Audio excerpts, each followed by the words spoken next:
So Poe says, be that word, nevermore, our sign of parting. Bird or fiend, I shrieked upstarting. Get thee back into the tempest and the night's Plutonian shore. Well, the tempest is the violent storm, and the night's Plutonian shore is a metaphor for hell, because Pluto in Roman mythology was the god of the underworld. Poe is essentially saying, go back to hell, because that's where you came from. Leave no black plume, feather, as a token of thy lie thy soul has spoken, the lie of saying nevermore. Leave my loneliness unbroken. How many times have you said, just leave me alone, and then they won't? They keep picking on you. Quit the bust above my door, take thy beak from out my heart, and take thy form from off my door. And the raven says, no, nevermore.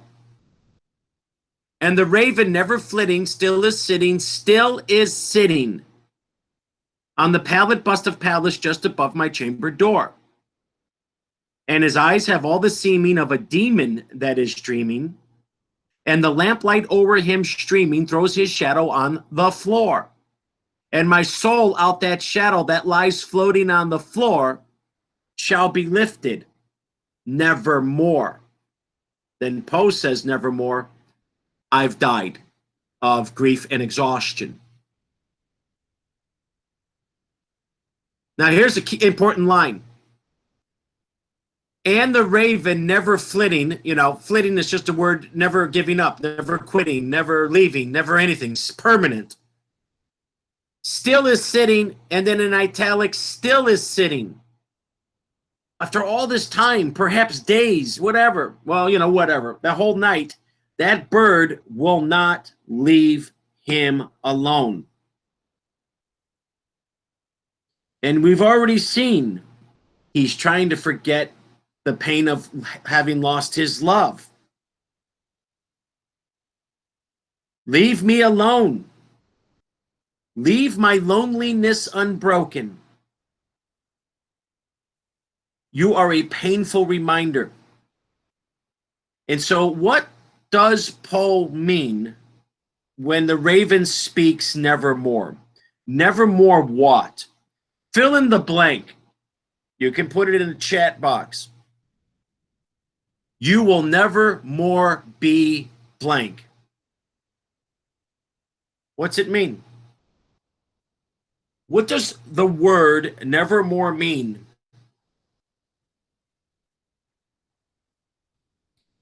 You will nevermore will you be blank. Nevermore. Forever and ever you will never. All right, don't freestyle that there. Okay, is Snoop Dogg on the line? Snoop the Loop. Good freestyle there. What does this mean? What does never more mean?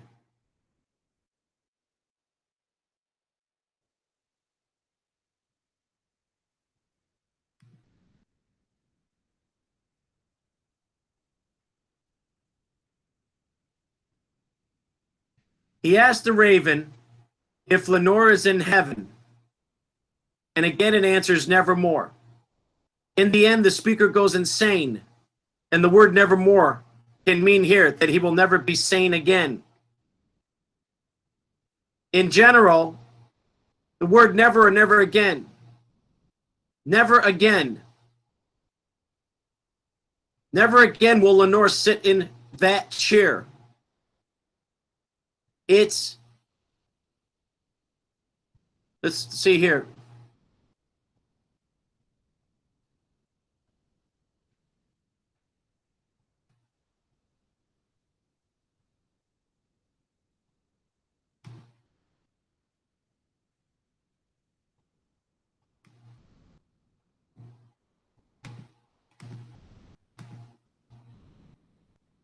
Too many pop-ups for Mr. Edwards.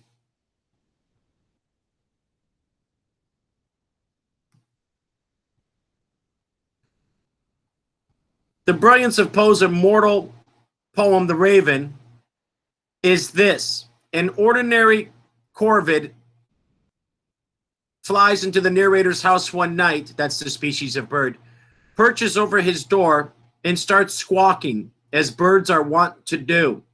Due to the extremely fragile state of the narrator's tortured mind, the simple sound repeated over and over causes him to go hopelessly mad. Nevermore is the sound that the narrator hears when the raven opens its mouth. It's no great surprise that his mind created something unusual. After all, we hear the words cock-a-doodle-doo from roosters. The word does not immediately cause stress upon the brain, just as the melodic chimes begin sounding in Poe's Beautiful the Bells. That's another one of his great poems. In both poems, a lovesick man hears a neutral external noise and is driven mad by his own mind's inability to find peace in its agony.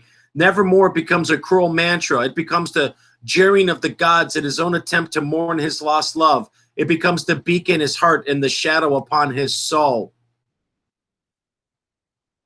Early on, the bird's Nevermore comes in answer to the narrator's request for the animal's name. Remember, we started calling him Mr. Nevermore? But then it takes on a somewhat more sinister tone. We said this. We said there was many tonal shifts in the poem.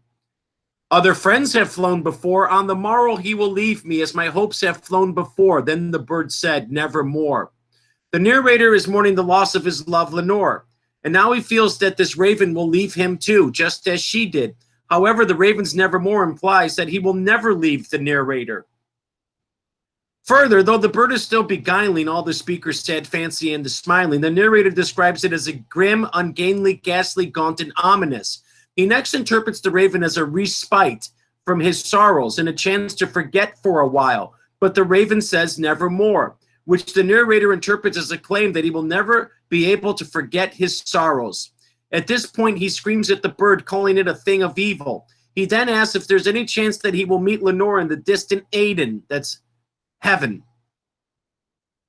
The raven's nevermore now dashes the narrator's hopes that he might someday be reunited with his love. See, now Poe doesn't think, here, that's this line.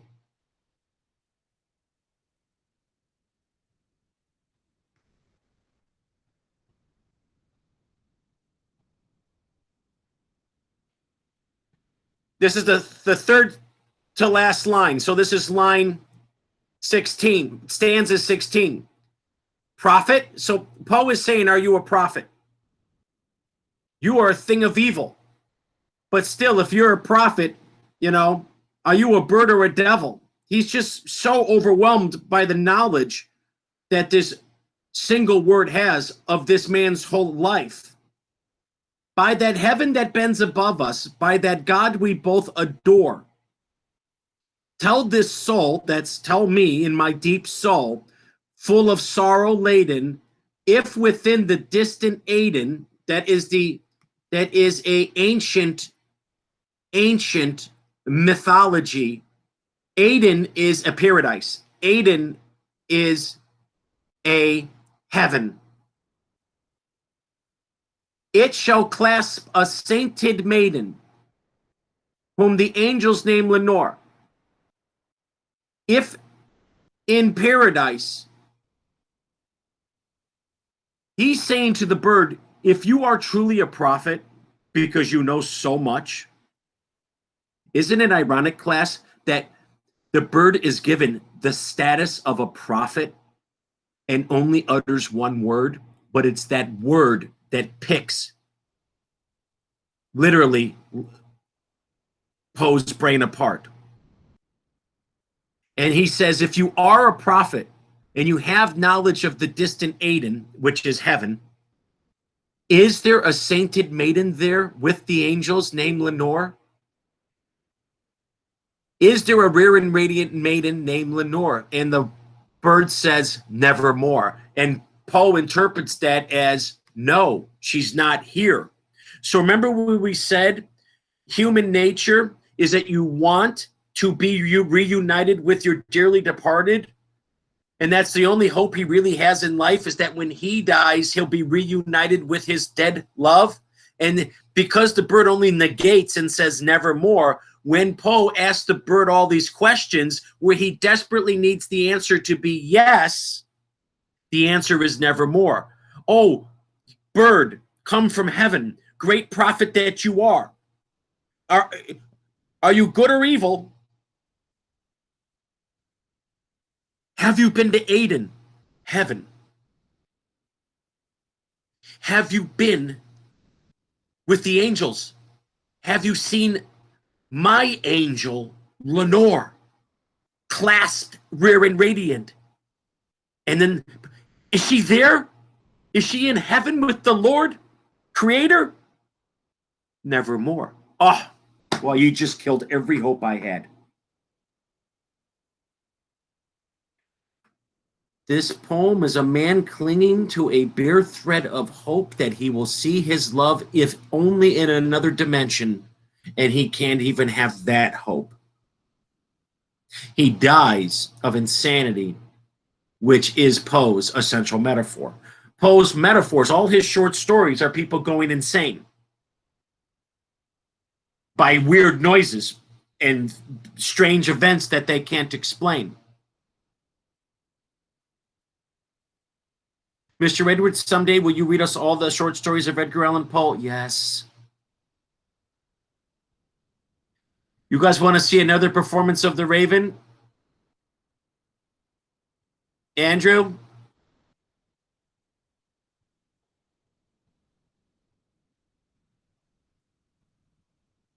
Yes.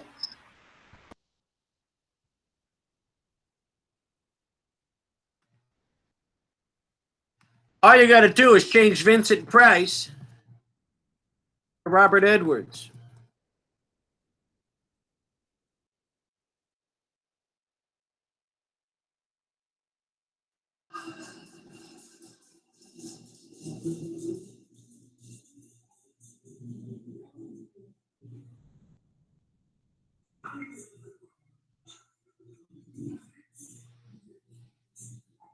Fabulous mustache. Thank you.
Okay.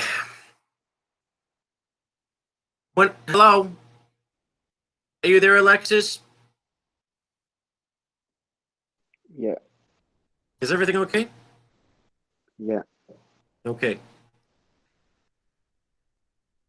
When I performed the Raven at that time, how I interpreted the character of Poe was developing greater and greater intensity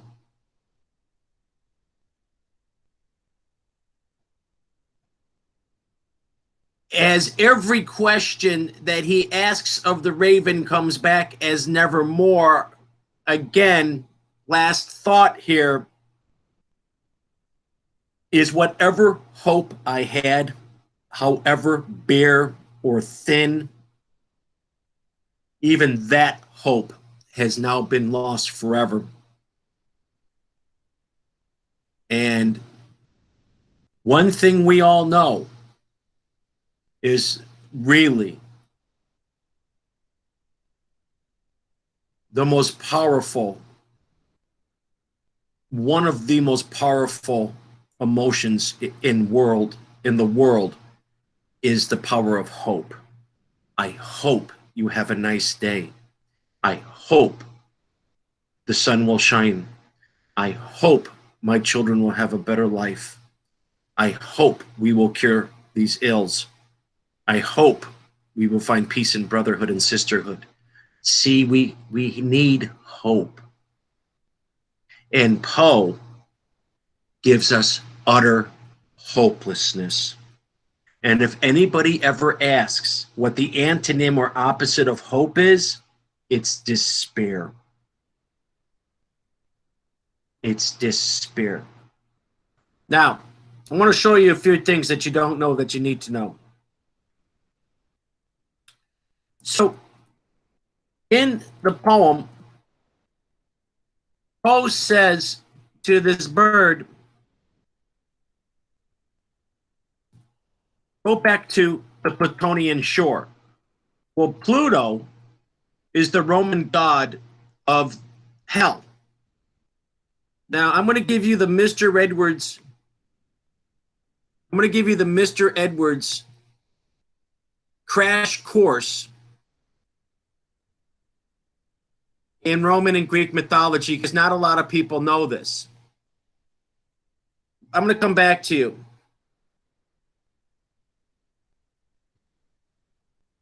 The planets. There are 9 planets. I get Pluto's no longer a planet. There are 9 orbs in the solar system. Each one is named after a Roman god. But then those Roman gods were named after Greek gods. So let's align accordingly. Otherwise, you won't even know who Pluto is. Not Mickey Mouse's nephew or cousin. No, not that Pluto. Goofy. I'm going to start over. I need to do this. I need a...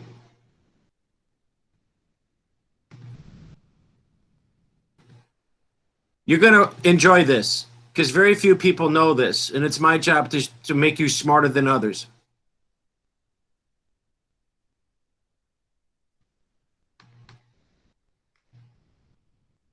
Okay, so you know that the planets in our solar system are Mercury, Venus, Earth,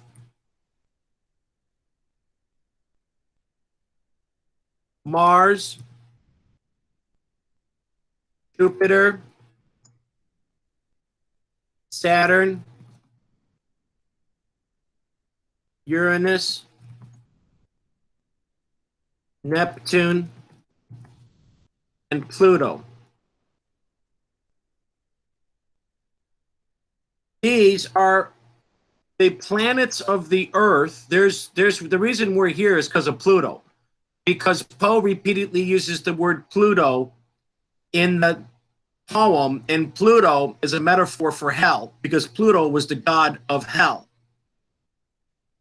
So these are Roman names from the Roman Empire.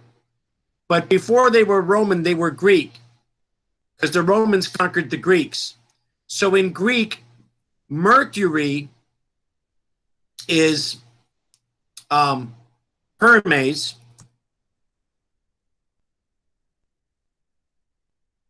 god of speed, messenger god. Venus is Aphrodite, goddess of love. Earth is Earth because it's our home planet. There's for some reason there isn't a, well, Earth, my bad. No, let me rephrase. Earth in Greek is Gaia.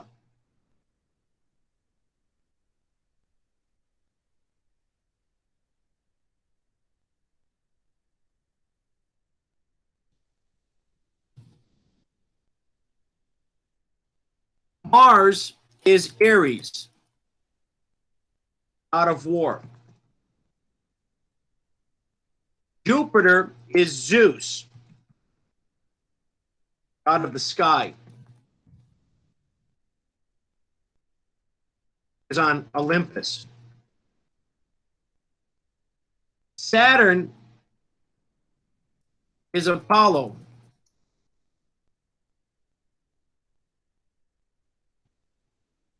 God of music, poetry. Well, he's a god of a lot of things. You know, son of Zeus. Uranus is is Uranus.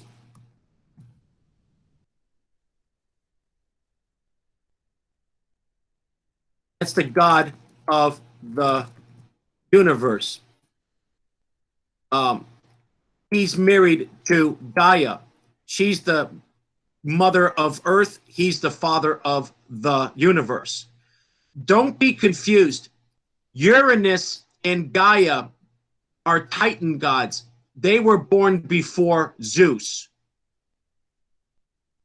They're from they're the unfortunate thing here, and you could not know this, is they're mixing the Greeks chronologically out of order. And Neptune, of course, is Poseidon,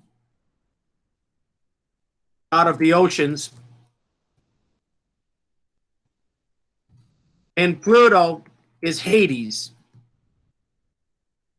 god of the underworld. Now, hold on. I'm not done. There's two types of gods. There's Titans. I'm going to do it here. There's Titans and there's Olympians.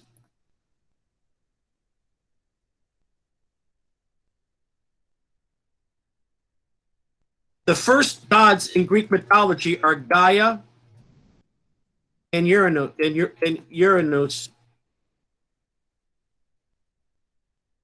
Oh, I'm going to spell it like this. That's not the Greek spelling. The first two gods were the god of the universe who created the universe, and then the mother of the earth who created the earth, and they were married. The most famous Olympians, this were the children, was Zeus, Poseidon, and Hades. Now, as you can see, Zeus is the goddess of the sky, god of the sky. Poseidon, the god of the seas or oceans, and Hades is the god of the underworld or hell. They were brothers.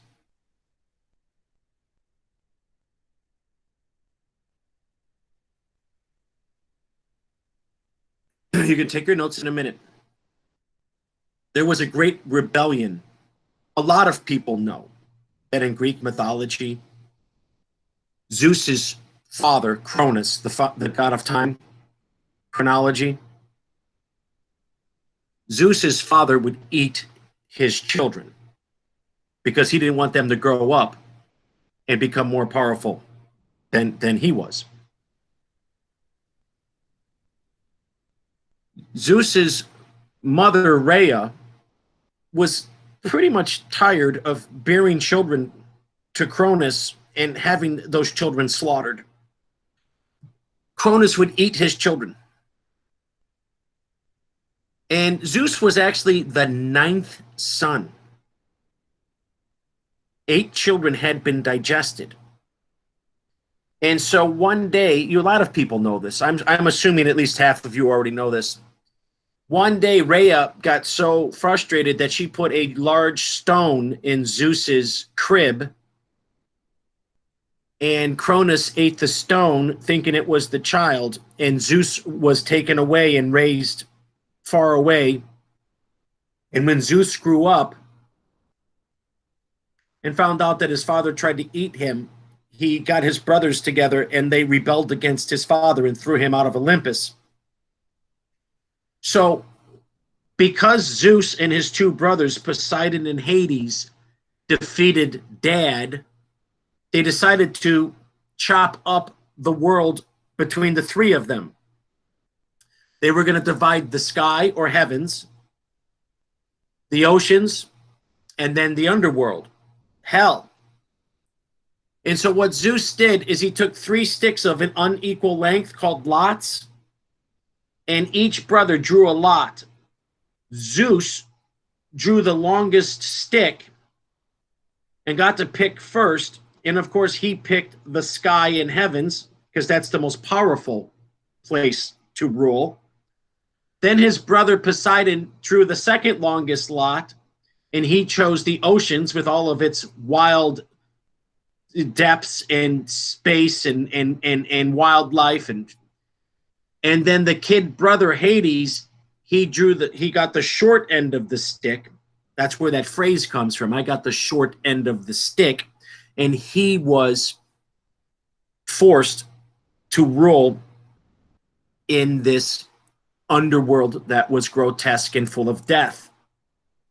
But as a compensation, Zeus buried all the gold and silver underneath the earth, so Hades would be the richest gods. And don't ever, which is why gold and silver is buried underneath the earth.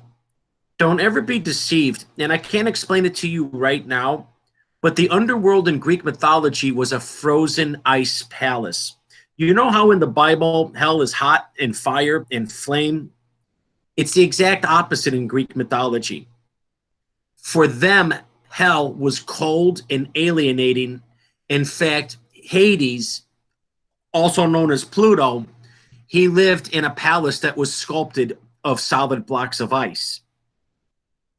Completely different metaphors from completely different religions.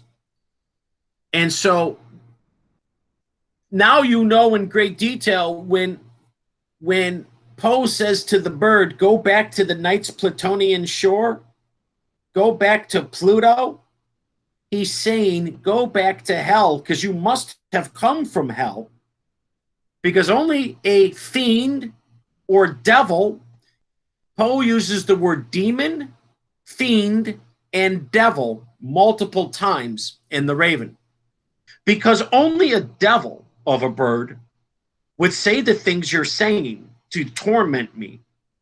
In no way are you consoling me. Where I once had hope, I now have nothing but despair.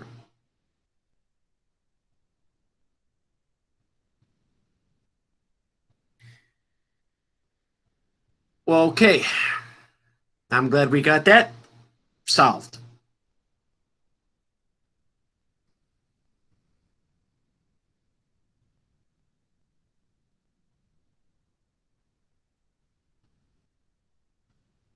Yeah, Pluto's the dog. I was thinking of Goofy.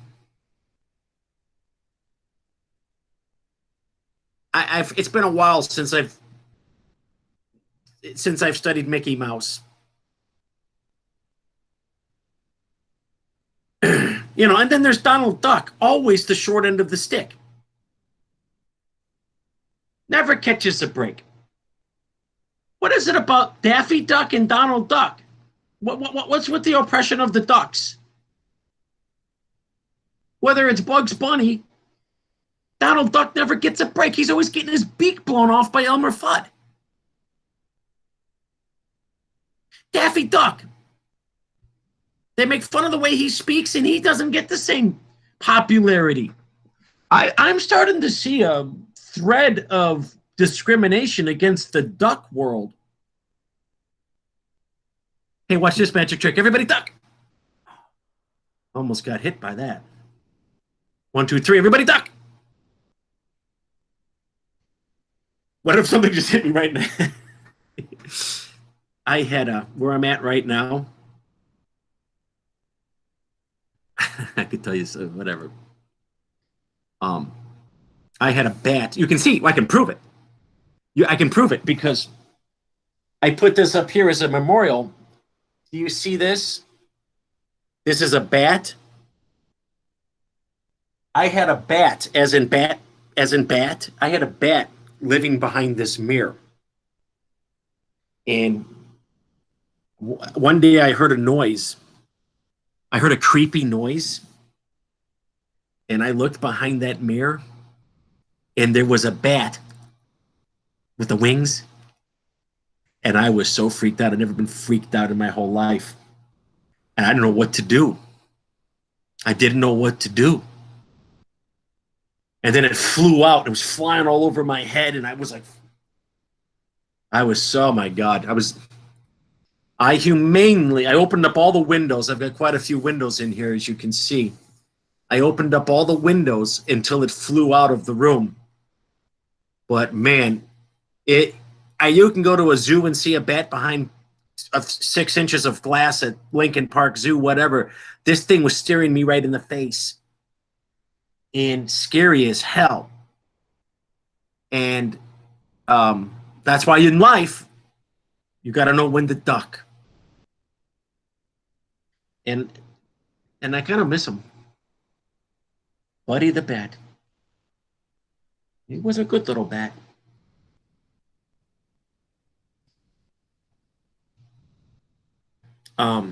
Yeah, somewhere there's a bat nest in the Edwards secret lair.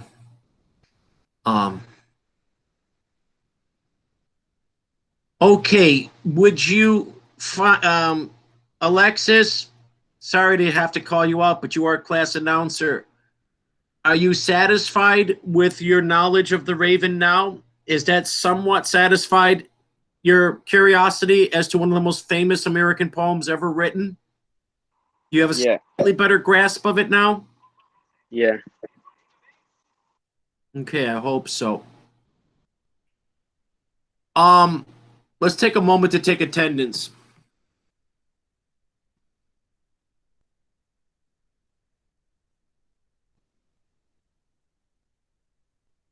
I got to remember the let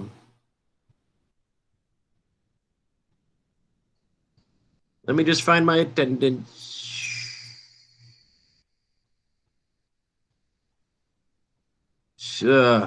Beat.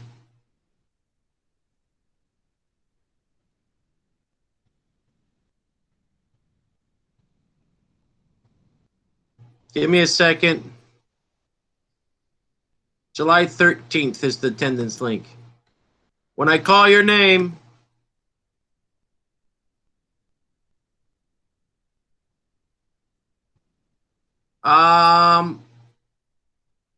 is today July 20th?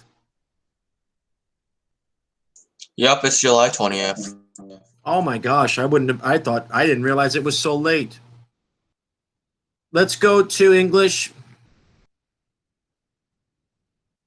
This time, I want everybody to speak up because I marked somebody absent last week that was here. I didn't hear the here or yo. Aguilera? Here. Okay. Good morning. Mari Carmen? Here. Andrew? Here. Alexis? Here. Oscar? Yo. Man? Mauricio? Here. Anaya? Here. Liam? Here. So far, so good. Caesar? Here. How you doing, buddy? Pretty good. Ariana? Yeah, getting better. Good. Ariana? Here. Jocelyn?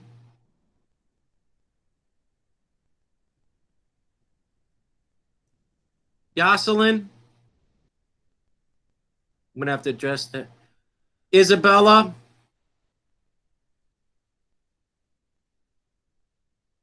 Isabella? Going once? Jose? Jose? Jose? Jose? Edward, I saw him. Right? Yo. No? No, he said, yo. Brandon, I saw him. Jimmy? Here. All right, good, Jimmy. Natalie, Here. Sebastian, Here. good man.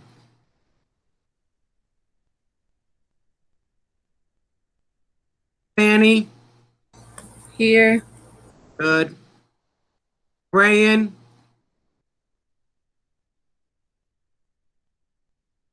help me with Brian.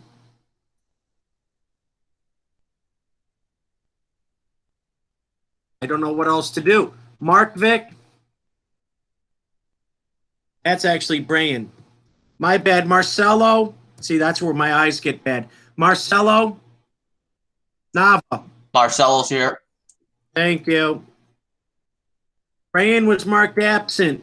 Mark Vic, help me out, pal. I'm begging. Don't see him. Good man. Stavrola,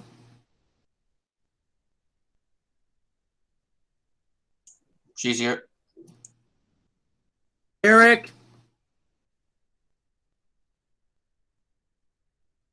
Eric, Not here.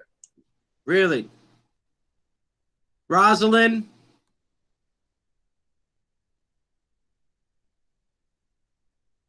Rosalind, She's not here. Elijah, Here. good. Brandon Skinner, I saw him. I'm here. Johnny, good morning, Brandon. Tell Nia I say hello. Johnny, All right. is Johnny here? Johnny's here. I'm going to give Johnny a shout out if he'll let me. Juan Carlos, I saw him. Alexandra, how could she be absent? That's never going to happen. And my bad, Devin and Peter. Peter's here. Devin, I didn't see Devin. Devin? Devin's not here. Okay. Odd. Is he here? Last call for Devin. Nope, don't see him. Johnny Tolentino, can I give you a shout out? First of all, Johnny Tolentino, are you embarrassed when you get praised and told that you're awesome? Is that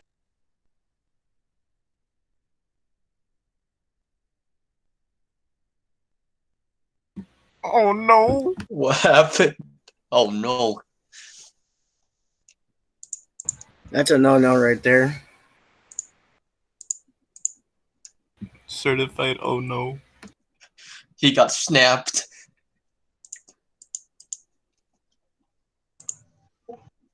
Oh, there he is. He's back.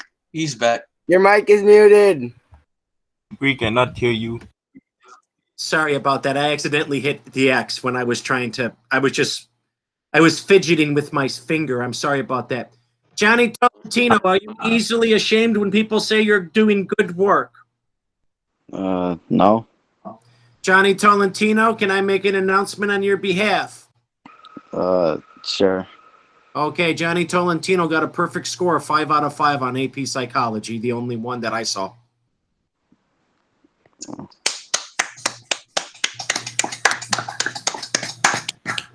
Pretty impressive, kid. Did you know that? I don't know I was the only one, but I didn't. I got a 5. You're the only 5 that I saw, and I did get the master list. If I missed one, I apologize, but you were the first 5 or only 5 that I saw. That's pretty impressive, guy. Okay, that's it for the shout out today. Now let's continue our study of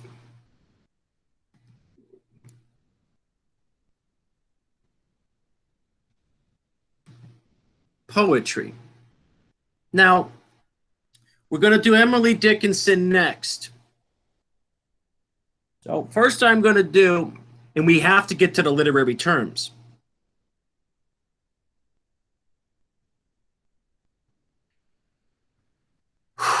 We got a lot to do. Oh, you need Raven. Raven recitation. Say that again. Raven reciting. Yes, thank you for reminding me how remiss I was. Let me get out my notes.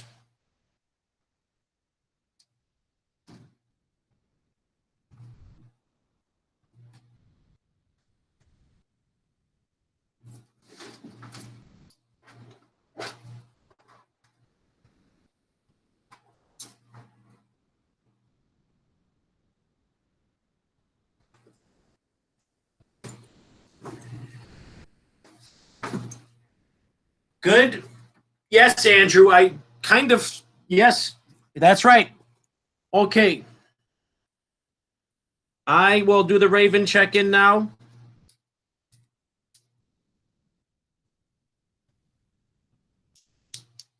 Andrew, you want to go first? Sure. Go ahead.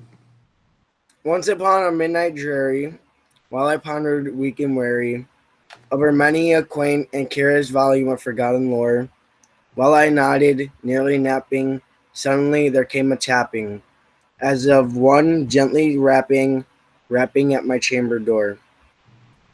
There's some visitor, I muttered, tapping at my door. Only this and nothing more. Distinctly, I remember it was in the bleak December, and each separate dying ember brought its ghost upon the floor. Eagerly, I wished the morrow, vainly I had sought to borrow from my books surcease of sorrow, sorrow for the lost Lenore, for the rare and radiant maiden whom the angels named Lenore, nameless here forevermore. Full credit. Okay, who else wants to go? I'm going to just put the credit in right away because I don't have my notes. They're downstairs. Can I go? Okay, I'm not looking at the faces, so who's I? Elijah. Elijah? Yeah. Go ahead, sir. Once upon a midnight journey, while I pondered, weak and worried, over many a quainted and curious volume of forgotten lore, while I nodded nearly, napping suddenly, there came a tapping, as of someone gently rapping at my chamber door. "'Tis to some visitor," I muttered, tapping at my chamber door. "Only this and nothing more." Discreetly, I remember it was the bleak December, and each separate dying ember brought its ghost upon the floor. Eagerly I wished the morrow, vainly I had sought to borrow from my book some curse of sorrow, sorrow for the lost Lenore, for the rare and radiant maiden whom the angel named Lenore, nameless here forevermore. Good. Elijah, how come I can't find? You're definitely signed up for the Google Classroom.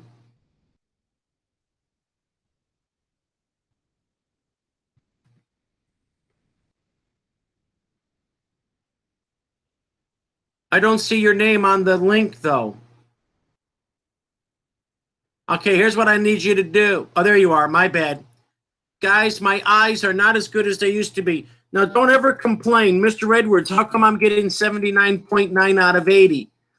Nobody gets a perfect score in Edwards. Only God is perfect. You're going to have to take the 79.9. Sorry. Amen. Amen is right. Only God is perfect.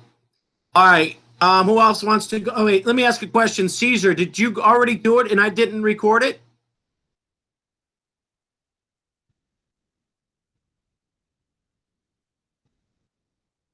Caesar?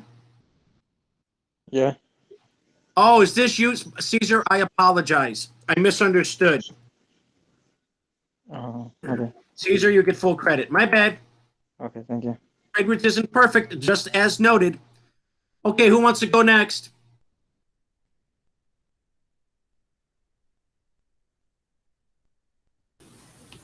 Who next? Me, Who's me? Anaya. I thought so. Go ahead.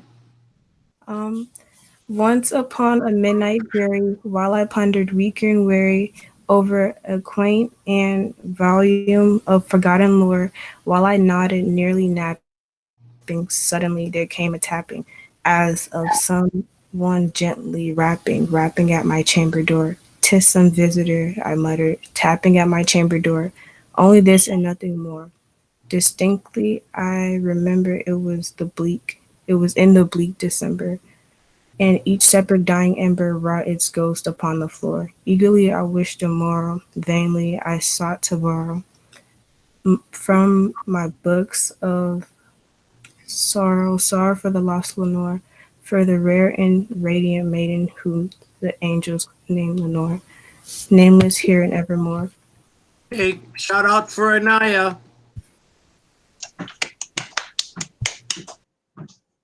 Who else wants to go? Sebastian Martinez. Yeah, you know what, Sebastian? Yeah. Guy who can say me because your voice is so ingrained. It's a good voice. Thank you. It is. I mean, you're the one guy I recognize. Go ahead. Alrighty. Once upon You a ever thought midnight. about playing Darth Vader on amateur Star Wars theater? Just come on, Sebastian. Just entertain me for 1 minute. Just say, Luke, I am your father. Just do it. Just do it. Do it. Luke, I am your father. All right, make sure Grandma's not in the room when we do stuff like that. I don't want to get her stick. Go ahead. All right. Once upon a midnight dreary, while I pondered weak and weary over many a quaint and curious volume of forgotten lore. While I nodded, nearly napping, suddenly there came a tapping, as of someone gently rapping at my chamber door. "'Tis some visitor," I muttered, tapping at my chamber door. Only this and nothing more. Distinctly I remember it was in the bleak December, and each separate dying ember wrought its ghost upon the floor. Eagerly I wished the morrow, vainly I had sought to borrow from my books keys of sorrow for the lost Lenore, for the rare and radiant maiden whom the angels named Lenore, nameless here forevermore. Woohoo! All right, anybody else for today?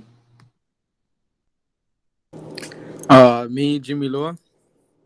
Okay, Jimmy, I'm listening. All right. Once upon a midnight dreary, while I pondered, weak and weary, over many a quaint and curious volume of forgotten lore, while I nodded, nearly napping, suddenly there came a tapping, as of as of someone gently rapping at my chamber door. "'Tis some visitor," I muttered, tapping at my chamber door. Only this and nothing more. Distinctly I remembered it was in the bleak December, and each separate dying ember wrought its ghost upon the floor. Eagerly I wished tomorrow, vainly I had sought to borrow from my books keys of sorrow for the lost Lenore, for the rare and radiant maiden whom the angels named Lenore, nameless here for evermore. Good job, Jimmy. No shout out for you. How about a little applause for the hard work, folks? I think they're all applauded out. Next. Who's next? Tomorrow's the last day for full credit. I'll go. Who's I? Alexis. Okay, Alexis. Didn't you already do it? No, I haven't done it yet. I thought you did. My bad. Go ahead.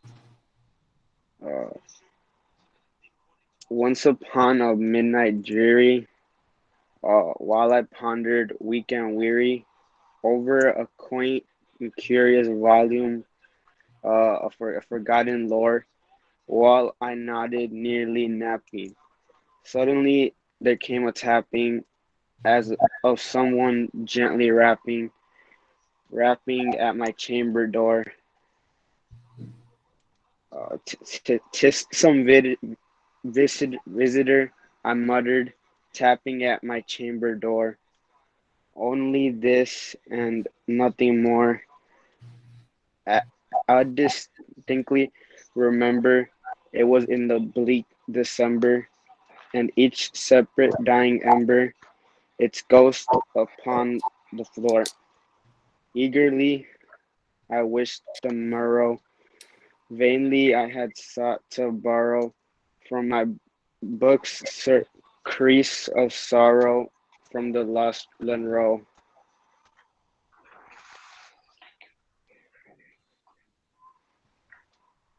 Oh, was that was that? I think that was all. For the rare and radiant mate, you skipped the last line. It's okay.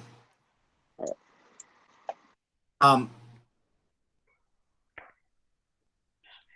anybody else? Good job. No. I'll go. Brandon Skinner here. Okay, Brandon, go.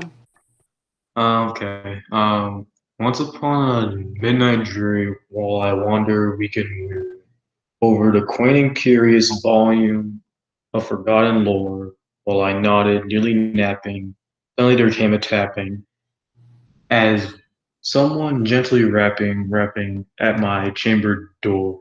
This some visitor, I muttered, tapping at my chamber door. Only this and nothing more. As distinctly I remember, it was in the black December, and each separate dying ember rotted its ghost upon the floor. Eagerly I wished the morrow, vainly I sought to borrow from my books surcease of sorrow, and lost Lenore, for the rare and radiant maiden who the angels named Lenore, nameless forevermore. Fantastic. Give him a shout out. Yeah. Okay. Anybody else? We're doing pretty good. I'll Juan go. Carlos. Oh, Juan Carlos? yeah. Go ahead, Juan Carlos. Okay. Once upon a midnight dreary, while I pondered weak and weary over many a quaint and curious volume of forgotten lore. While I nodded, nearly napping, suddenly there came a tapping, as someone gently rapping at my chamber door. "'Tis some visitor," I muttered, rapping at my chamber door. Only this and nothing more. Um, Distinctly, I remember it was in the bleak December, and each separate dying ember wrought its ghost upon the floor. Eagerly I wished the morrow, vainly I sought to borrow from the book surcease of sorrow for the lost Lenore, for the rare and radiant maiden whom the angels named Lenore, nameless here forevermore. Good work. Yeah, JC. Woo, JC. Yeah. Yeah. Boy, you really got a shout out. Maybe you should be Mr. Nevermore. I thought I heard somebody else wanted to go. Yeah, I'll go. Who's yeah, I'll go. Johnny Tolentino. Okay. Go ahead, Johnny. Once upon a midnight dreary, while I pondered weak and weary over many a quaint and curious volume of forgotten lore, while I nodded nearly napping, suddenly there came a tapping as someone gently rapping at my chamber door. To some visitor, I muttered, tapping at my chamber door, only this and nothing more. Distinctly, I remember it was in the bleak December, and each separate dying ember wrought its ghost upon the floor. Eagerly I wished the morrow, vainly I had sought to borrow from my books their keys of sorrow for the lost Lenore, for the rare and radiant maiden whom the angels named Lenore, nameless here forevermore. Good work, Johnny. Shout out for Johnny. Okay. Woo! Anybody else? Can I go? Who's I? William debates. Liam? Yes. Go ahead. Once upon a midnight dreary, while I pondered weak and weary over many quaint and curious volumes of forgotten lore, while I wandered nearly napping, suddenly there came a tapping, as of someone gently rapping at my chamber door. "'Tis some visitor," I muttered, tapping at my chamber door, only this and nothing more. Distinctly I remember, it was in the bleak December, and each separate dying ember wrought its ghost upon the floor. Eagerly I wished tomorrow, vainly I had sought to borrow um, from my books success of sorrow, sorrow for the lost Lenore, for this great and radiant maiden whom the angels name Lenore, name is here forevermore. Good job. Woo-hoo. Woo, little Liam. Ooh, little Leah. She even got a shout out by her nickname. Liam's a dude. Yeah, Liam's a little dude. I said the wrong gender. Sorry about that. He does sound like a girl, though, not gonna lie. I have a question. Is it Debates or how do you pronounce your middle name? Debates. I don't know. I thought it was Debates. I won't say Debates. Say it one more time. Debates. Debates. Like debating. Debates. Oh, don't tell the debate coach that because I don't even want to think about it. It's the off season. Rayon debates where's baits. I think there's at least one other debater on this link here. Okay, who else wants to go? Anybody else? Tomorrow's the last day, and then I stop asking. I'm going to come back to you. First of all, good work. Some of you are mispronouncing the surcease word, and I know it's deceptive because it's okay. When I say archaic, think of the word ancient. Archaic words are words that are no longer used. And Poe uses a lot of archaic words. So it's surcease, as in cease fire. Surcease of sorrow, sorrow for the lost Lenore. He's trying to cease being sad, but it's very hard because it's a tragic loss. So it's surcease. Hold on, I'm coming back. If and when you recite it to your friends or family around the Halloween pumpkin, I don't want you to mispronounce the words. Surcease of sorrow. Will my sorrow ever cease? Will the violence ever cease? That's a ceasefire movement that is extremely important to conflict de-escalation between rival gangs. Good work.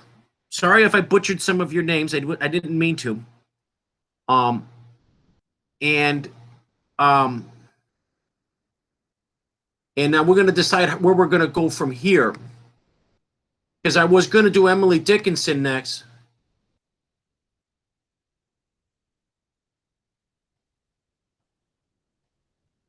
Who's... Okay, everybody's getting along, right?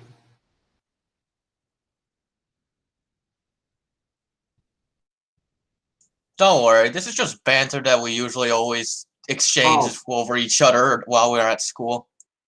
Okay, that's okay. I didn't mean I don't know you guys that well, and I can't see your faces. And your names, some of your names have what's called I'm the most open-minded human being you'll ever meet in your life. Okay.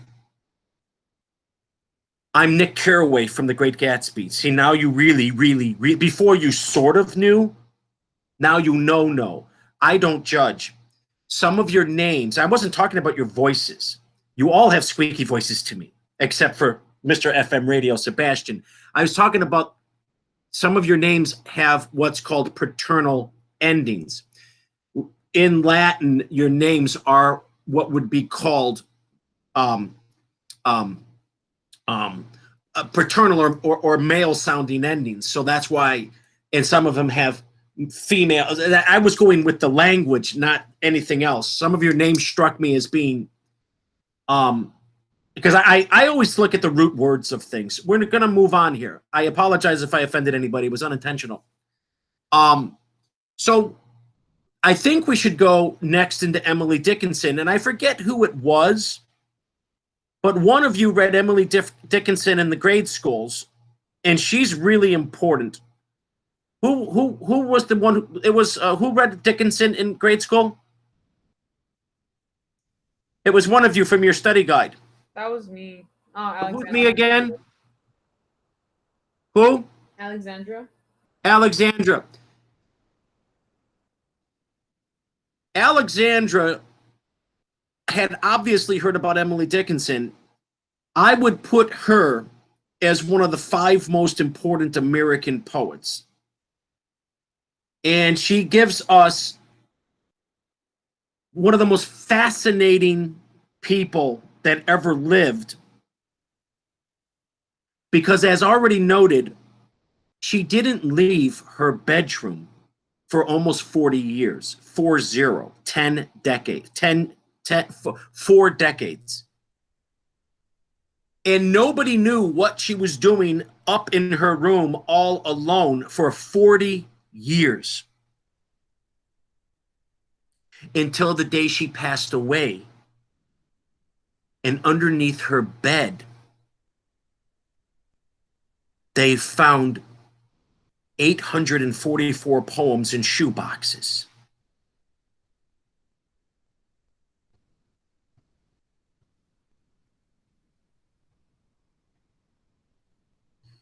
Take your notes on Greek mythology, and then we'll continue with Dickinson.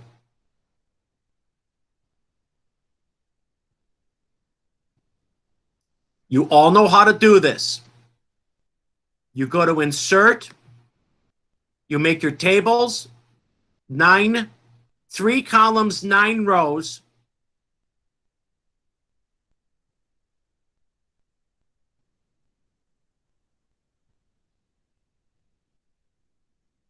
And then you post it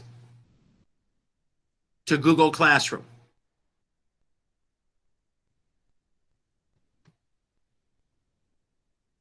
Mercury.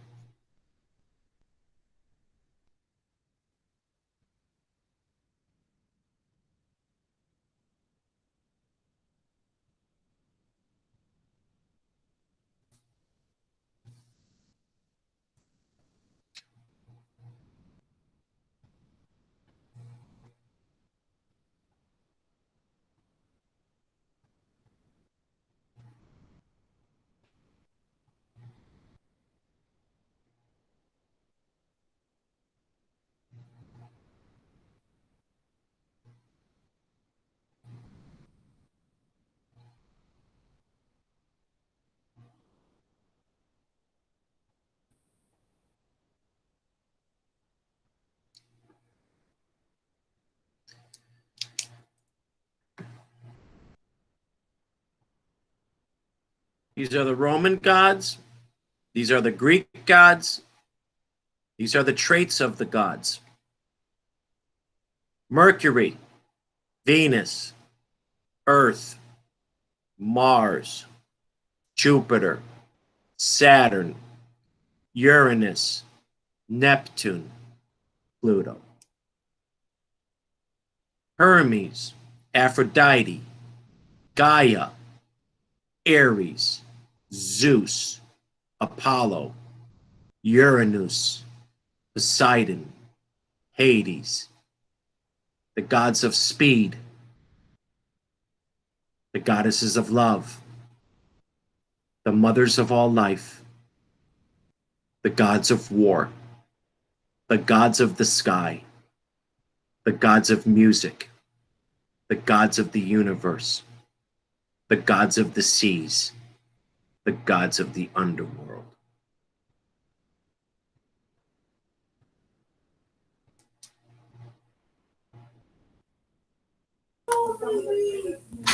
Mr. Edwards, can you present it so we can see it? Could I what? Present it. Am I not in present? Nope. No. Oh! Is that because I logged out and logged back in? Yeah. Sorry. Now, here's what I'm going to do. Okay? From now till Friday. One second. I'm sorry. I thought you were seeing it. Somebody's got to mute. From now till Friday, I'm going to do trivia. And I'm just going to say it out of the blue. For 10 points, who is the Greek god of the sky? And the first person to either put it in the chat or unmute and say it, there's your credit. We'll have some fun with it. In other words, don't just take notes, study your notes. Listen, stop. Okay, stop.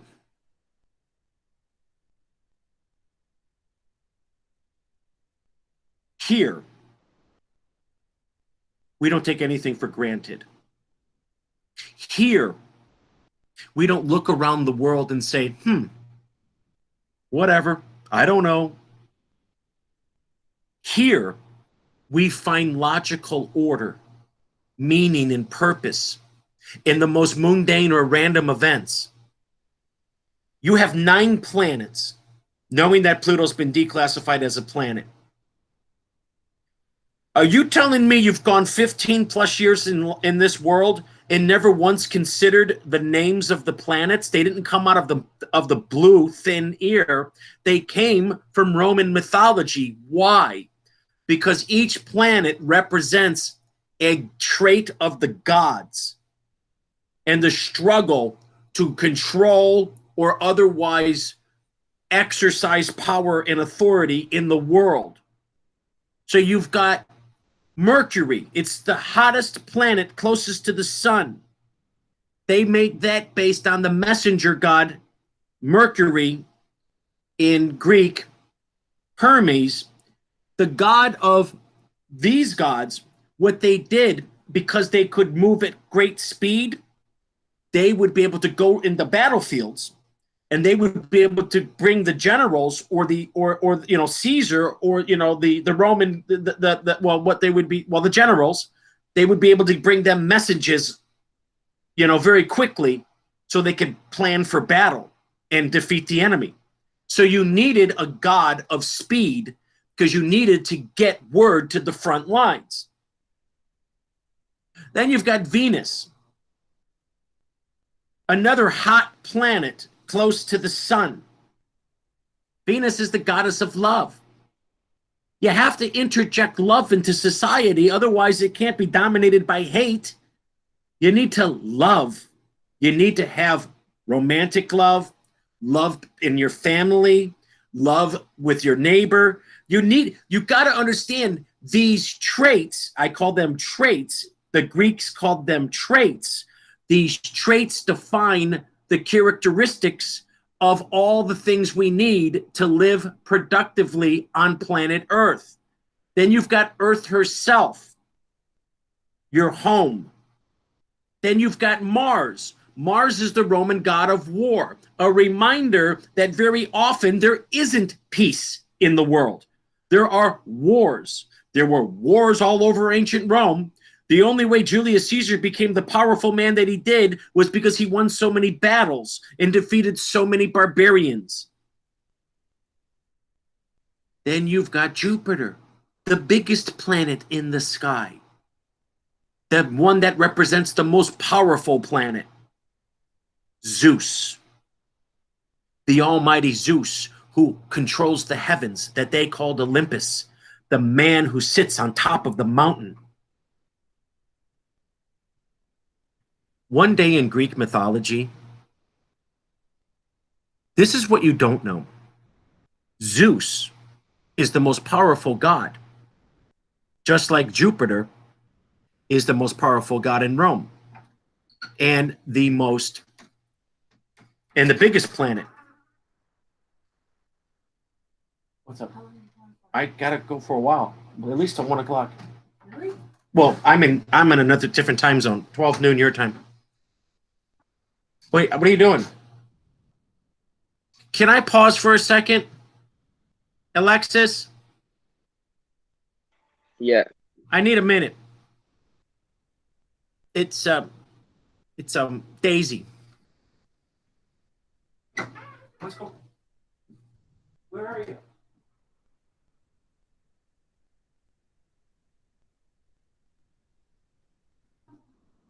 There's no pause. Oh no. Well, I can't. They're learning.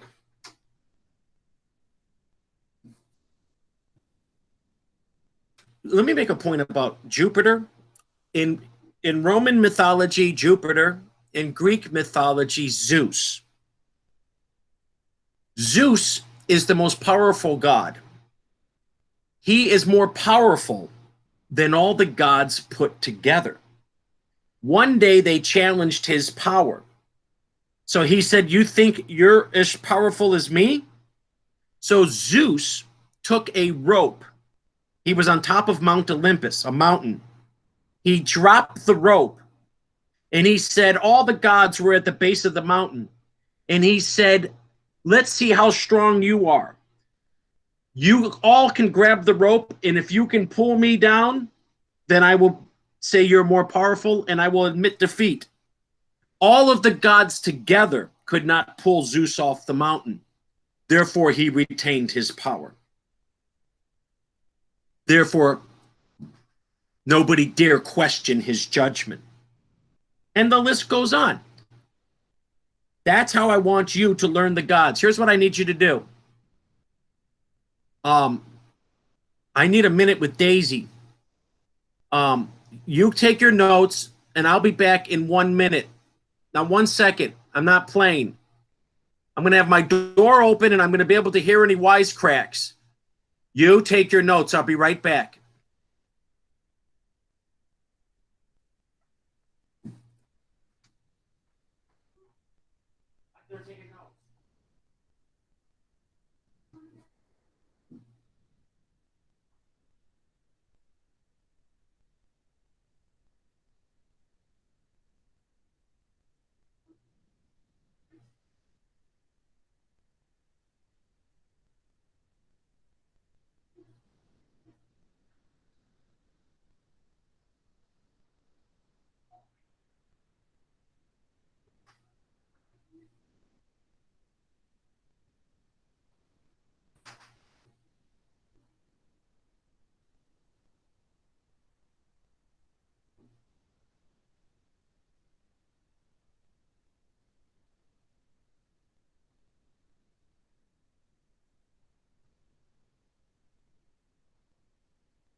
Okay, I'm back. Are you done with your notes? Not yet. All right, here's what I want you to do. I'm just giving you an extra grade. You know, every 20 points adds up. Plus, you got 80 for the Raven.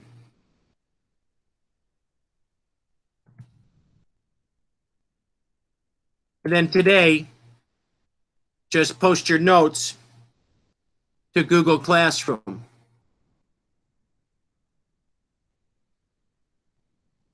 We're going to call these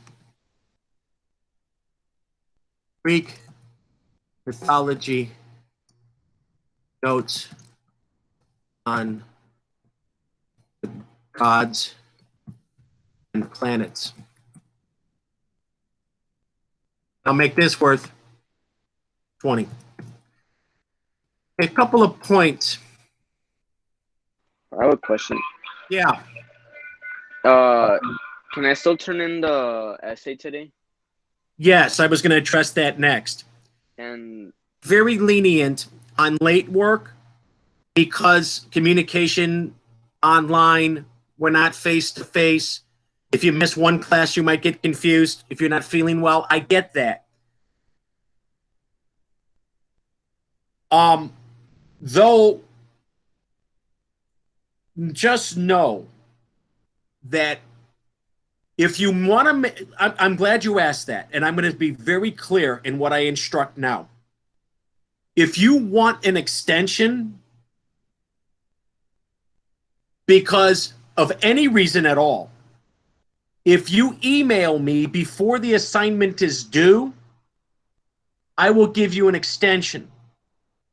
But if you don't do it and I give you a 0, and then you say, can I do it again? Then you're kind of looking, I'm sorry, that's a little bit excuse making. You don't want to make an excuse after the fact. I'm not saying you are. It's a very good question. I didn't outline class policy.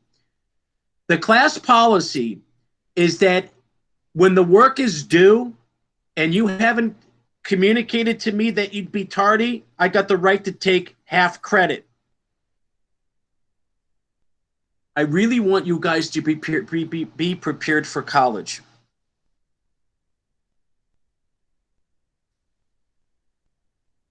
Alexandra? Who asked the question?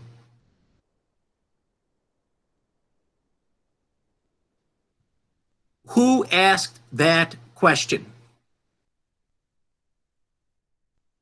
Who asked that question? Alexis did. Okay, Alexis, I'm going to tell you something that you're going to really learn now. I need everybody to pay attention. I'm going to tell you something that will stick with you forever. You will be very successful for the rest of your life when I tell you this story. When I was in graduate school, trying to get my master's in education, I had a class that was to start on a Monday. I never met the professor in my life. This is an advanced course of study that I was paying tens of thousands of dollars for. I was visiting a friend of mine in New Orleans. We all know one thing. We know that New Orleans often has hurricanes. Hurricane Katrina. I was trapped in New Orleans during a hurricane. It was Hurricane Isabella. I could not get out of the airport because the airports were closed.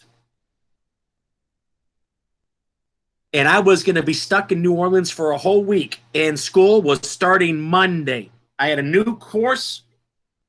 It was a philosophy course.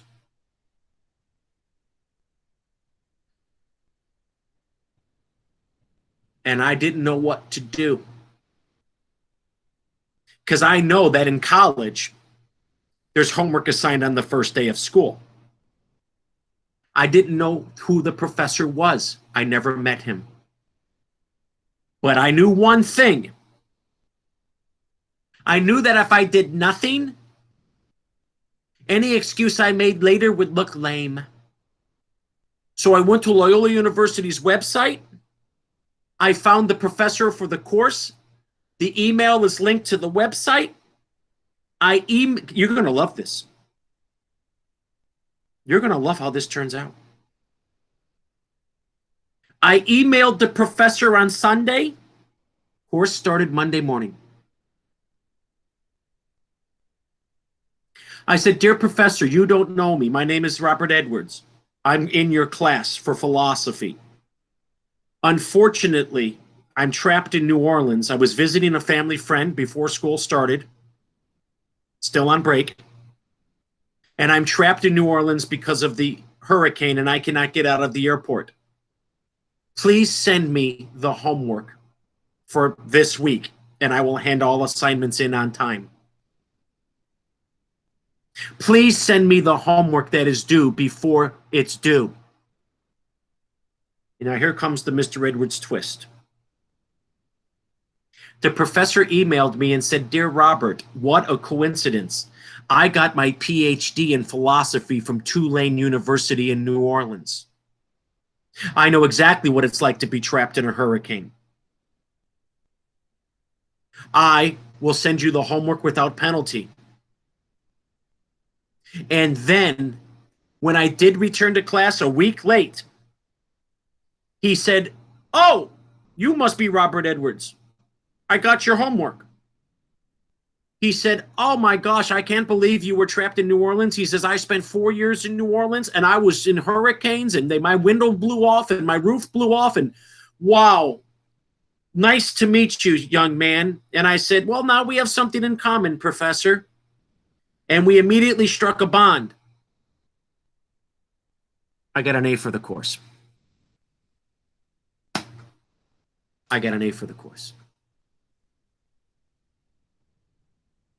And you don't know it, but I already quoted that professor in your class because I told you, if you were here the other day, about the good works of the Creator and the perverted works of man. And I was trying to make a point. And I said there was a philosopher named Jean-Jacques Rousseau from France in the 1700s who said everything that comes from the hand of God is perfect. Everything that comes from the hand of man is corrupt, like Tom and Daisy. God creates the horses to run wild on the beaches. Man sees fit to put a saddle on the horse and make it plow his fields. Exact quote. And that book from that philosopher was given to me by that professor. So it looks like I learned something too. Looks like I learned something too. So here's the Mr. Edwards rule. And it doesn't just apply here. It applies to every class and every obligation, whether you're working at Target, whether you're the teacher, or whether you're in a class in college or anywhere. If you know you're going to be tardy, you tell the person before you're tardy, and you will always be excused. You tell the person you are tardy after you've been marked tardy or absent, it will look like excuse making, and then you won't get the A. I guarantee the only reason I got an A in that course is because I communicated. I missed a whole week of class.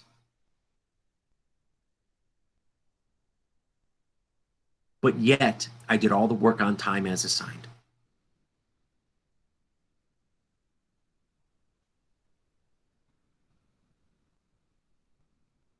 Now, here's what I think we should do.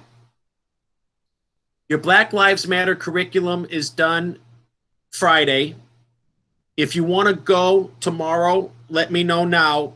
Otherwise, you have to do 5 to 8 Google Drive slides for Friday. That's also going to be for about 80 points.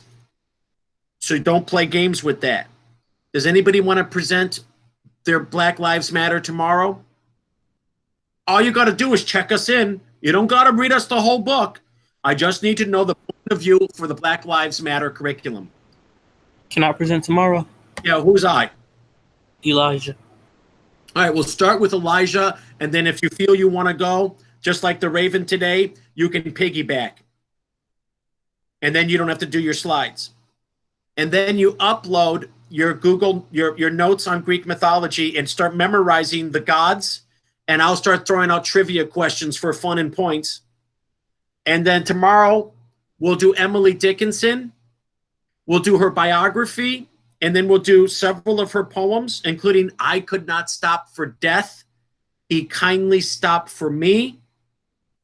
Wednesday, we'll take on another poet. Thursday, Friday, we'll keep adding new poets. Mrs. Tobias, just know, and I'll have an answer for you tomorrow. Mrs. Tobias wanted to do a training session with you at 4:30 p.m. tomorrow. So we'll discuss that tomorrow to see who can come back to Google Meet in the late afternoon. But she can't do it in the day because of other obligations for school. I'm going to be meeting with her later. Just know that you might have to check in twice tomorrow. But then again, we'll just make that. Yeah, go ahead. So if I turned in one of the chapter assignments, one of the chapter assignments in late, do I send you an email telling you, can you grade this chapter? Yes, I get automatic updates, but a reminder is very helpful. Okay. One thing I want to make clear, and I'm glad you said that. I get all your emails. Don't think that I'm not getting them.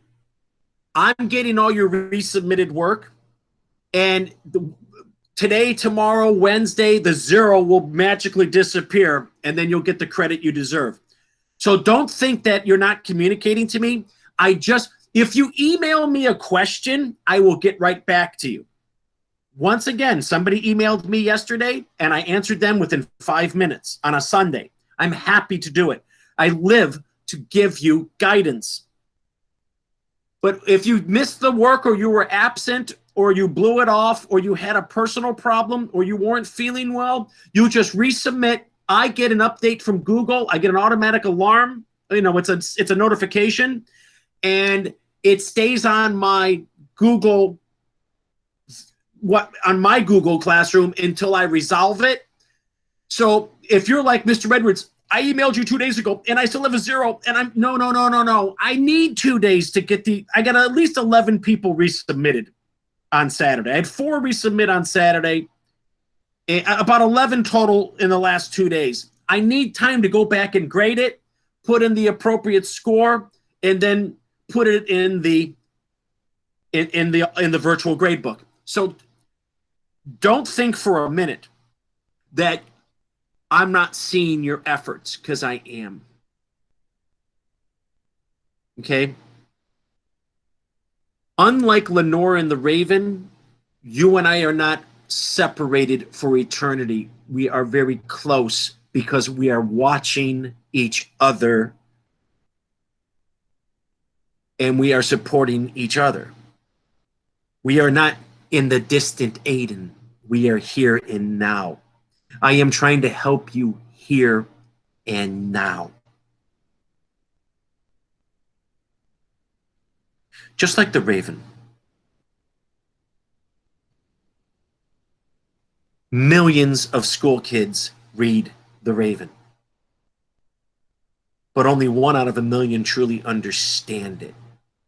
And I want you to be that rare and radiant student. The key to the Raven that you now know is the bird is not having a conversation or dialogue with the man. The bird says a singular word. The bird says, nevermore. Because the bird talks, the man takes that opportunity to question the bird.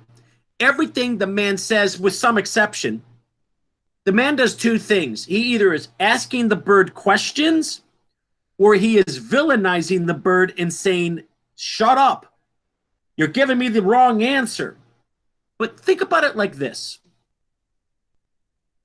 If you had a serious dilemma or a serious pain, such as the loss of your true love who departed early from this world, and you were given opportunity, what Poe calls an ominous opportunity from a prophet.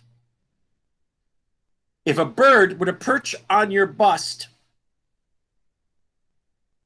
you would see that as an opportunity to get answers from beyond the grave because it's so paranormal, right? Hey, birds don't talk unless they're parrots and they say Polly wants a cracker. This bird is a conscientiable bird that is saying very specific things to a man who needs answers. Have you seen my lost one in heaven? Nevermore. Will I ever clasp her again? Nevermore. Will you leave me alone? Nevermore. Will I ever have respite from my pain? Nevermore. Is there anything that I could hope for? Nevermore. What do you mean when you say nevermore? Nevermore. Is that your name? Nevermore. Now, don't you ever say nevermore. Nevermore.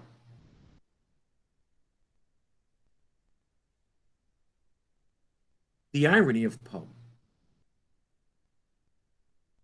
is that he's right. One person who says the wrong thing to us at the wrong time can completely crush our hopes. A coach, I'm a coach. I have debaters on this classroom. I was a debater when I was your age. If my coach said something, oh, you suck, I would be.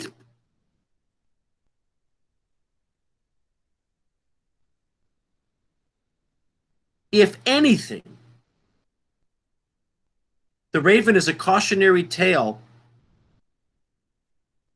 of how the wrong words or the wrong answers to our questions drive us literally insane because we're clinging to an answer we want to hear and not the answer that we are going to hear. And I go back as a coach. As a coach, it's like, Mr. Edwards, did I do good in the debate? Oh, that sucked. You got your blank handed to you. Well, how is that going to make you feel? Oh, my God, I tried so hard. Well, you suck. You think I'd have a debate team going on 18 years? 1,000 graduates from the program if I went around telling kids they sucked? Mr. Edwards, am I a good debater? Nevermore. Mr. Edwards, will I ever win a trophy? Nevermore. Mr. Edwards, if I work really hard, can I beat those kids at Lane Tech? Nevermore. You'll go insane. You'll quit.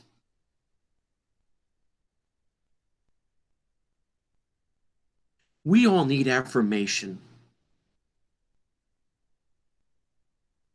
We all need. That's why I insisted that everybody gets an applause when we recite.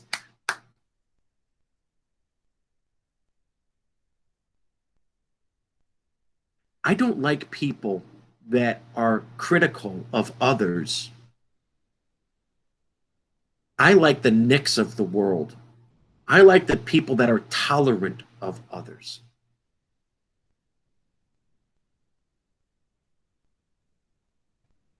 And the difference, watch this magic trick.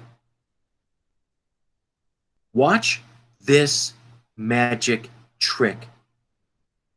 What if, watch this. This is how you know it was worth joining this class for summer.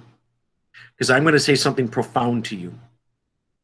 What if instead, watch this magic trick. What if instead of the Raven knocking at that door, it was Nick Carraway from The Great Gatsby. Who's that knocking at my chamber door? Hey, I'm your neighbor, Nick Carraway. I saw that your window blew open. It's a pretty bad storm out there. How are you? Oh, my name's Mr. Poe.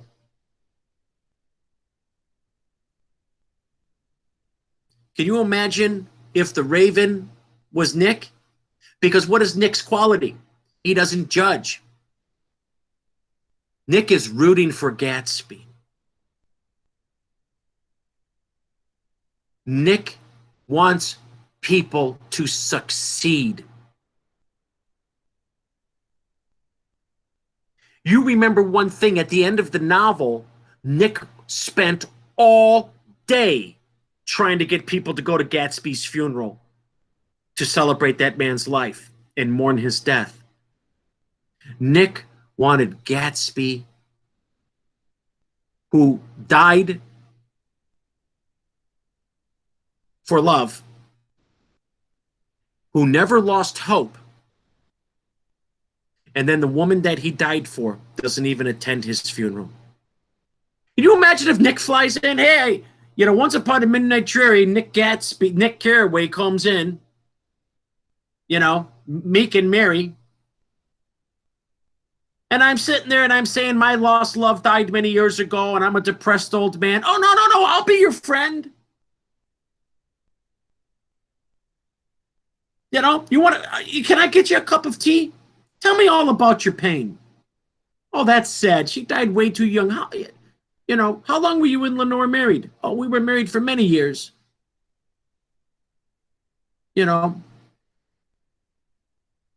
See, that's the whole point.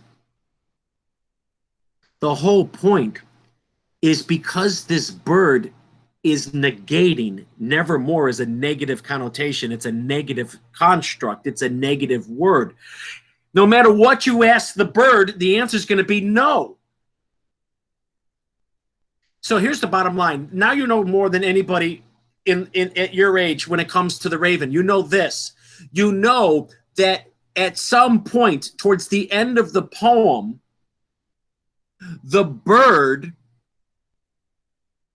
appears like a prophet to Poe, and he says, well, if you're going to be a prophet and you know all of these secrets, then tell me, where's my lost love? Will I ever see her again? But because the only word that the Raven can speak is nevermore, the more that I ask these questions of hope, the more I get driven into the abyss of despair, because I keep asking questions that require hopeful answers. In a way, it's sort of like gambling your profits away. Go explain. Because you put more and more money into, let's say, a casino, one of those slot machines. You get nothing in return, but you keep on putting more and more, hoping that you get score. But it's because of how I guess most slot machines are usually get the annotation of being rigged. No profits come out, and you just dump your money into them, and nothing comes. It's a perfectly fine analogy, Peter, and you're right. People pull that slot. I don't gamble. I admit I don't gamble, and I enjoy it, but I just don't do it for this reason you just said. I don't want to lose. But every time you pull that slot machine lever, you guys are too young to gamble, but every time you pull that lever, you want to see 3 sevens, 7, 7, 7, and then all that money come on, and it doesn't. You're like, You do. You get slowly defeated because your anticipation is that I can strike it rich. But the reality is I just put $50 into a slot machine and now I'm broke. Will I win the triple sevens? Nevermore. You get 2 lemons. If I had to say, pick a character in American literature that represents the traits of Poe and the Raven, I would say the mechanic George Wilson never gets a break. Don't you see George Wilson? George Wilson established this huge hope for okay, hold on, young scholars on Gatsby. It's very clear that for 10 years, 10 years, Myrtle Wilson gives her husband George an earful of grief because they never do anything. They never go anywhere. And she has this romantic notion that things are better in the West. That would be like California. The West is the best. But you're too broke to take me there, you loser. But he doesn't give up hope. He keeps thinking that he can make money by buying cars from Tom and selling them at a higher premium. But Tom is playing him for a sucker. So then one day, George says, that's it. Once he gets evidence that his wife's cheating on him, he says, I'm selling everything and I'm taking her out west before I lose her forever. I'm taking her and we're going to live the dream. And then she gets killed tragically in a hit and run. Same outcome. All his hopes, all his plans, all his aspirations, and all his promises were terminated, eliminated, destroyed. All his dreams were completely dissolved. And so what? So, Mr. Edwards, I get it now. So now we have a man who's hopeless. And true or false, a completely hopeless person is likely to pick up a gun because that's what he does. You have to remember, whether it's the streets of Chicago or Chapter 9 of Great Gatsby, completely hopeless people take to violence as the solution. He picked up a gun. He's got a gun in the cash drawer of the mechanic's gas station. They all do. Once you take away his hope, he picks up the one symbol of hopelessness. Then he goes around to every mechanic in town. Who drives a yellow car? Did you service the oil on a yellow car? They could see that he's completely out of his mind, so they don't want to get themselves tied up. So they claim they don't know. So somebody's lying to him. And then Tom Buchanan. Oh, George, I know who owns that car. Gatsby. George storms onto Gatsby's property. Judge, jury, and executioner. He shoots Gatsby till Gatsby falls into the swimming pool of blood, later to be pulled out and brought into the library, his dying breath. And then George, realizing what he'd done and the fact that he has no hope, the woman he was going to rekindle with has been murdered, and the man that murdered her has been murdered, and so he takes the gun on himself. Don't you understand? That's the exact same thing that's happening in The Raven. Mr. Edwards, if you had to sum up The Raven in one sentence, what would it be? When you take away a human being's hope, they no longer see their life worth living. And I told you at the very beginning of this lesson recorded that it's hope that keeps us coming back. The hope for a better life for our children. The hope that the sun will shine. The hope that peace will prevail.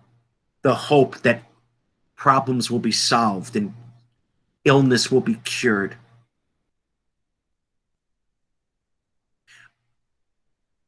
It is official class policy, and as your teacher, I will always give you hope. I will never give you reason to despair.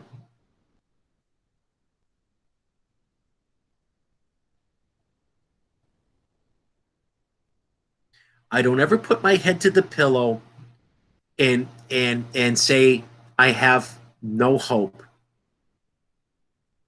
Tomorrow is a new day. The best is yet to come. If he'd only searched harder, he might have found her. The difference between them that are hopeless and us that still have hope is they gave up their search for the Holy Grail. And I am still a knight on a quest. All right, tomorrow we start Emily Dickinson.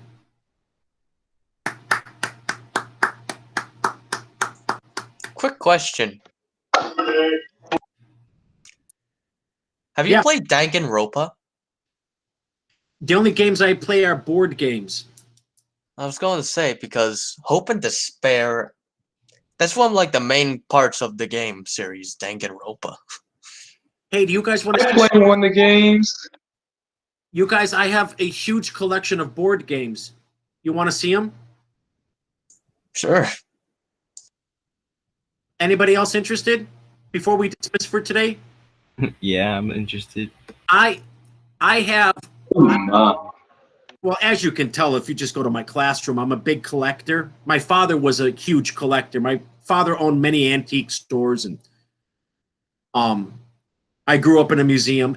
That's a long story, but about 10 years ago, I collect a lot of things. I collect records and Beatle paraphernalia and books and stuff. I collect clocks and watches and stuff.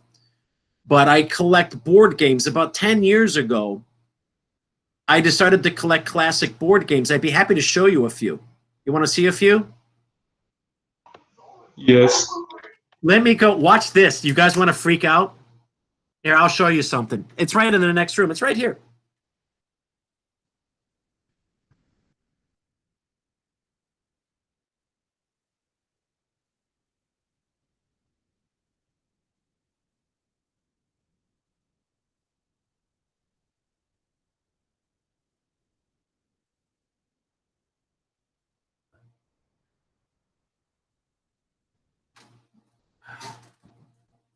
Give me a second. I just pulled a muscle going underneath the... I need a second. I just pulled a muscle in my leg. Sorry about that. Glitch in the matrix. I didn't stretch today. It's going away. These are just a few. I have about 40 board games going back to the 1940s. But I'm going to show you one that's really cool. I'll show you a couple today. This one you'd totally love. This is a 1970s basketball game. Here. This one is really cool. This comes with a full... I'll try to show it to you better. I know you can't see it so well. This comes with a full court. One second. I got to get the ball. This is a full court basketball game. And you get to, like, here's the basket. And you got a ping pong ball and everything's mechanical lever. And so you shoot. Oh, hold on. Oh. Let me try one more time. Oh. Hold on, I'm gonna show you something else. Hey, I got it. This is you guys would love to play this. This is really fun when you have people over. Now let me show you something else that I really want to show you. This is the old-fashioned basketball. And then this here, you guys are much too young, but this is the Wild Kingdom game. This is where you go on safaris and the old-fashioned board game. You got this really cool old-fashioned board, and you got pieces, and you've got instructions, and you go on a safari through all the continents of the world looking for tigers and stuff.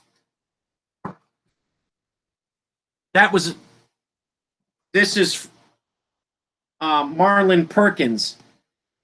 He was one of the first great nature explorers. He had a television show in the 70s called Wild Kingdom. You're too young. But this one is nuts. I got to be careful with this one. This one is ESP mind reading from a man named Kreskin. Kreskin was a famous psychic from the 1960s. Guys, this comes with an ESP reader, and no matter what you say, no matter what you say, okay, no matter what question you ask. Now here, the board here, this board here says yes or no. This is the yes or no board. All I do is I hold the magic bob over the yes or no board, and any question you ask me will come true. And I know you think it won't, but I've had so many friends come here and they ask me questions and I've never been stumped once. So let me start. I'll say, I'm going to go over the yes or no board and I'll say, Mr. Edwards, were you born on November 26, 1967? Hold on. And wait, Mr. Edwards, were you born November 26, 1967? Yes or no? Hold on. I'm not getting a good read. Okay, it's yes. I'm not getting a good read on that, though. It might be how I'm placed. It might be. Let me try one more time. Because I have to confirm that it's true. Let me choose it. Okay, Mr. Edwards. Mr. Edwards. Is your father's name Bernard James Edwards? Mr. Edwards, is your father's name Bernard James Edwards? Yes. Now, here's what I want you to do. I want you to ask me a question that only you know the answer to, and I will tell you if it's true or false. Who wants to go? Okay. Is the UH-60 Blackhawk a twin turboshaft helicopter or a single turboshaft helicopter? No, it has to be a yes or no answer. Oh, fuck. Okay. Yeah, okay, we'll delete that out later. Ooh, he swore. Shush. It has to be a yes or no. Go ahead. Somebody ask me a question. I got a question. You know the answer to that ends in yes or no. Go.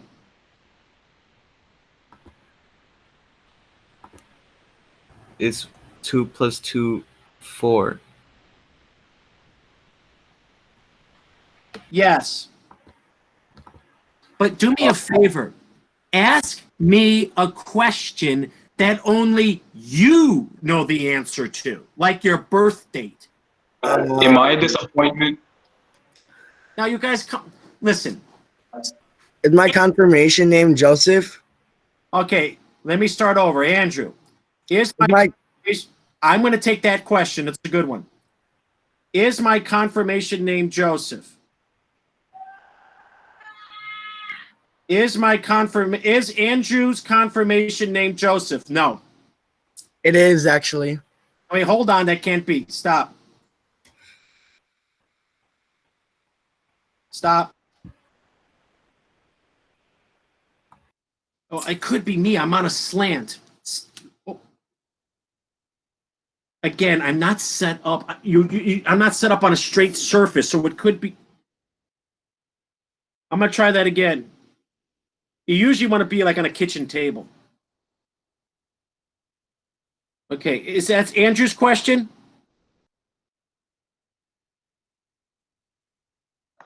Yes, it was his question. What the fuck? Is my confirmation name Joseph? Let me try again.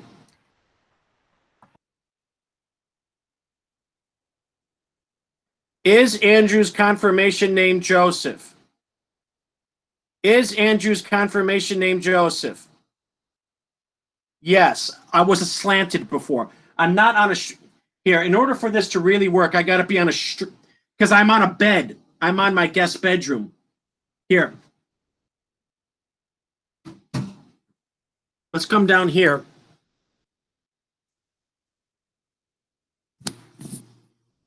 Here. Right here.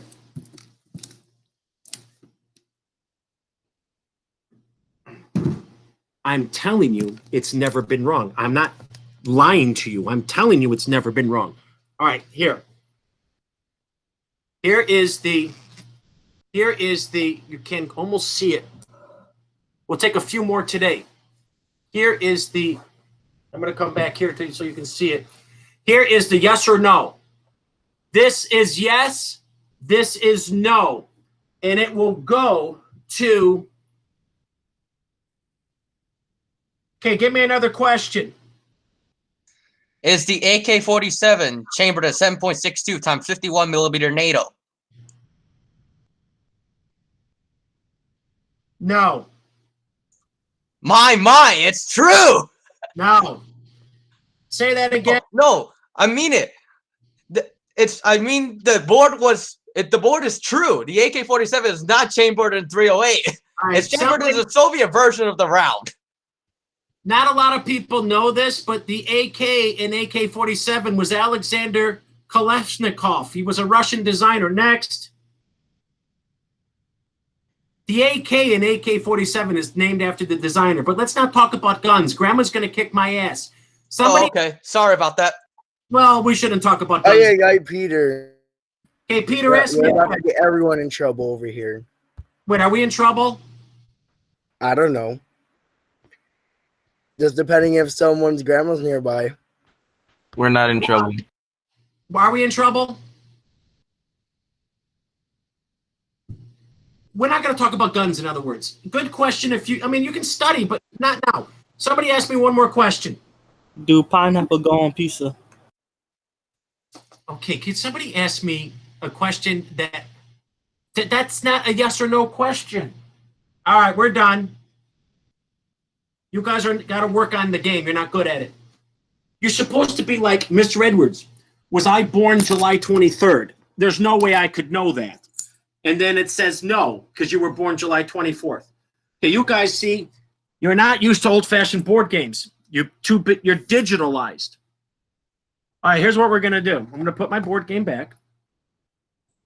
Let's just know that this has really confounded a lot of people.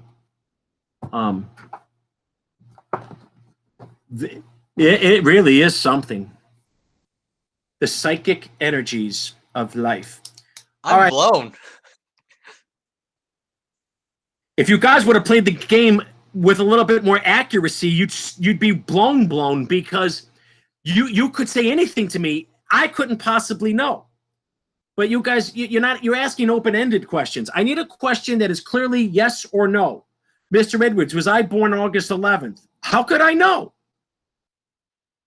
All right, but we'll maybe some other day. I'll leave it out. Maybe we'll play again tomorrow.